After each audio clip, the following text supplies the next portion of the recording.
Hello viewers, কেমন আছেন সবাই? আশা করছি সকলেই ভালো আছেন। ধরুন একটা বয়ামের ভিতর লাল পিঁপড়া এবং কালো পিঁপড়াকে একত্রিত রাখা হলো।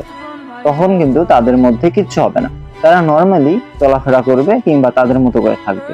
কিন্তু আপনি যদি সেই বয়ামটাকে একটু নাড়া দেন, অর্থাৎ বয়ামটাকে ঝাঁকাঝাঁকি করেন, তাহলে দেখবেন তার একটু পরেই বয়ামের মধ্যে থাকা পিঁপড়াগুলো লালগুলো কালাগুলোকে এবং কালোগুলো লালগুলোকে আক্রমণ করেছে এবং এরপর দুই দলের উপর আক্রমণ করে দুই দলকে মেরে ফেলেছে। ডিয়ার ভিউয়ার্স, বলুন দেখি এখানে পিঁপড়াগুলোর মৃত্যুর জন্য দায়ী কে ছিল কিংবা তাদের শত্রু কে ছিল? তাদের বিপরীতে যে পিঁপড়াগুলো ছিল তারা, নাকি যারা বয়ামটা নাড়া দিয়েছে তারা?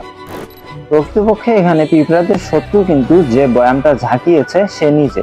কিন্তু পিঁপড়ারা এটা কখনোই বুঝতেও পারবে না, কেননা তারা নিজেদের মধ্যে ঝগড়া করা নিয়েই ব্যস্ত ছিল এবং একটা পর্যায়ে তারা তো তাদের জীবনই দিয়ে দিল। ডিয়ার ভিউয়ার্স, এই গল্পটা কিন্তু শুধুমাত্র পিঁপড়াদের জন্য নয়, এটা আমাদের জন্য। কেননা আপনি খেয়াল করবেন আপনার জীবনে আমার জীবনে এমন অনেক ঘটনা রয়েছে যেখানে আমরা শুধুমাত্র মারামারি কিংবা বিদ্বেষী নিয়েই বেঁচে থাকি, কিন্তু প্রকৃতপক্ষে আমাদের শত্রুকে এইটাই আমরা জানি না। অর্থাৎ আমরা আমাদের আপন মানুষ কিংবা আমাদের কাছের মানুষ অথবা যে কোনো মানুষের সাথে লড়াইয়ে ব্যস্ত থাকি, কিন্তু প্রকৃতপক্ষে সেই লড়াইটার পিছনে দায়ী থাকে অন্য একজন, যাকে আমরা কখনো দেখি না কিংবা কল্পনাও করি না। যার ফলে কিন্তু আমরা আমাদের জীবনে অনেক গুরুত্বপূর্ণ সময় সেই ঝগড়ায় কাটিয়ে দিই কিংবা নিজেদের ক্ষতি করে ফেলি।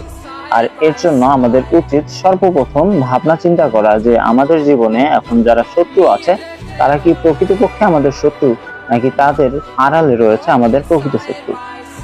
আপনার জীবনে যদি এমন কোনো ব্যক্তি কিংবা এমন কোনো বস্তু থাকে যেটার সাথে আপনার শত্রুতা চলছে কিংবা যেটা আপনার জীবনে আপনাকে পিছিয়ে ধরছে, তাহলে সর্বপ্রথম ঠিক করুন তার পিছনে কে রয়েছে কিংবা তার প্রকৃত উদ্দেশ্যটা কি এবং সে আসলে কি চাচ্ছে আপনার কাছ থেকে।